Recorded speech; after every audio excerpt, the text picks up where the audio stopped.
So my name is Janet Matta. I run a consulting company called Career Janet. And I work with companies and individuals on the future of work and developing careers for the future of work. And that is really what I'm going to talk about today. So first, we need some context on the future of work. So if you've done some study in this area, you'll know a little bit about the changes that we can expect. This is one of my favorite diagrams, though, on the subject. And here it divides the future of work, potential changes into both demographic and social, and then technological. And the thing that I want you to take away most of all from this material is that these influences will impact our workplaces and our work, whether we think that they're relevant to our work or not. So things like climate change, more women in the workforce, growing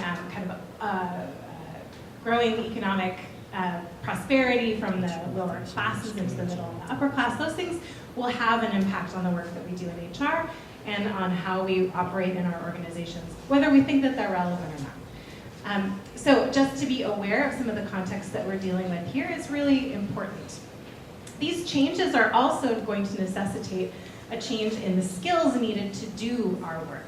So as we look at things like consumer ethics and privacy issues, or the rising power of big data and processing, those changes are going to require us to operate a little bit differently in our skills. So when you look at InDemand Skills for the future of work, there are lots of papers on this. I've distilled some of my favorites onto this slide. Some of the most common ones that we see are listed here. And what you'll notice is that these are virtually all soft skills. These are not technical skills. And I think that there are two reasons for this. One is that futurists tend to be a little bit scared of predicting technological skills because technology changes so quickly. Nobody wants to be pinned down to say data science is going to be imperative forever, because we don't know that that is true.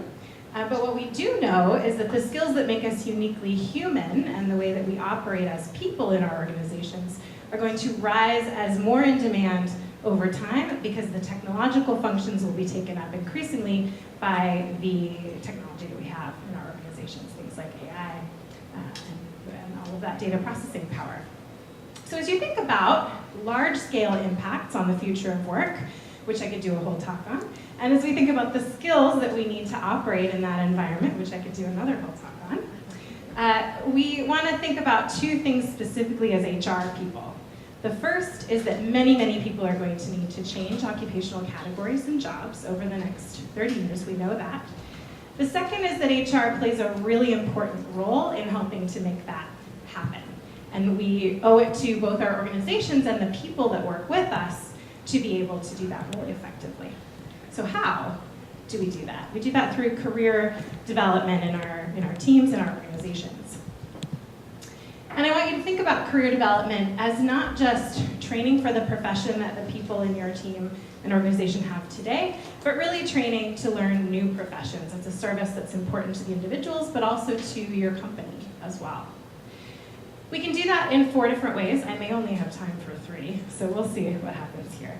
The first is through cross-training or holistic training. So one of my favorite examples of this is the Amazon Career Choice Program. Are folks familiar with this at all? Okay, so Amazon has a little more than 10,000 people now who've been through their Career Choice Program. Amazon will pay to train you as a warehouse worker to be a nurse if you would like to. They'll pay for your degree in really any area of interest to you. The reason could be seen as an important recruitment tactic, right? We like to pay for people's degrees. But actually, Amazon, we know, would like to take over the world. And when they do so, they are going to need people in lots and lots of different skill areas to perform work for them. So they're doing this great service to their employees, helping them reskill and upskill. They're also serving their own agenda as an organization and helping themselves persist through the future of work by training people in areas unrelated to their current job. So an interesting case study that we can potentially learn from. The second is a culture of continuous learning and skill development. And my example here is Google. So Google has a great peer-to-peer learning program. During lunch or your cocktail hour, you can go and hear from another Google employee about anything of interest to them. What's really great about this is not necessarily the implications, again, for somebody's specific job. It's the implications for fostering this culture of learning and growth and thinking outside of your job. and outside of the role that you do every day. And that mentality pays dividends, again, back to the company in the form of diverse thinking, but also in growth and development for the people who work there, who might increasingly have other opportunities to apply that skill inside and outside the company. Very helpful. The third is job crafting. Are folks familiar with job crafting as a strategy in HR? Great, so my favorite example here is a company called Dresden, who they make glasses. They're a glasses company down in Australia.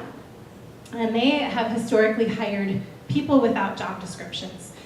So they may find you on the internet, or they may find you at an event, or you may find them, and they have a nice interview with you and learn a little bit about you, and they say, well, based on what you've told me about you, I could see you performing a few different things for our company that we think would be really helpful. How does that sound to you? Are there any other interests that you might have that we can apply here within our company? So a really nice example of job crafting, and there are lots to be learned from other examples as well.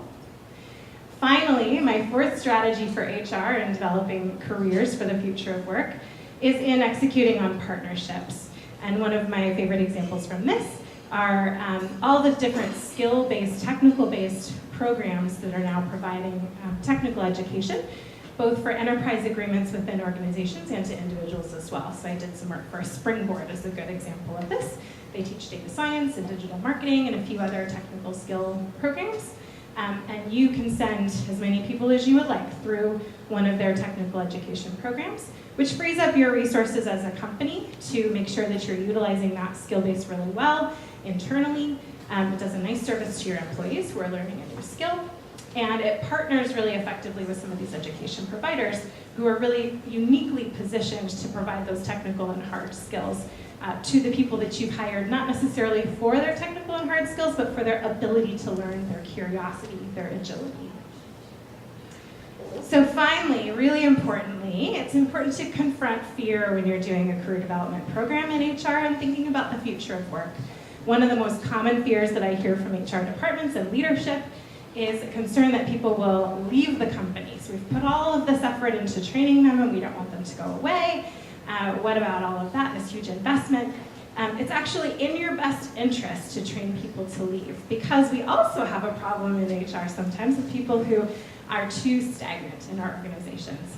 And I would much rather help you solve the problem of people who are so good that they leave and are able to go on and do much more interesting things, perhaps than the job that you have available for them today, or to help you solve problems of how to retain amazing employees, than to try to help you work with employees who potentially are too stagnant, too stuck in their ways, to kind of this weight on your company, right? So to confront that fear about what will happen if employees leave us is a much more healthy, positive, looking forward way and place to be than to be entrenched in that fear of what if they do.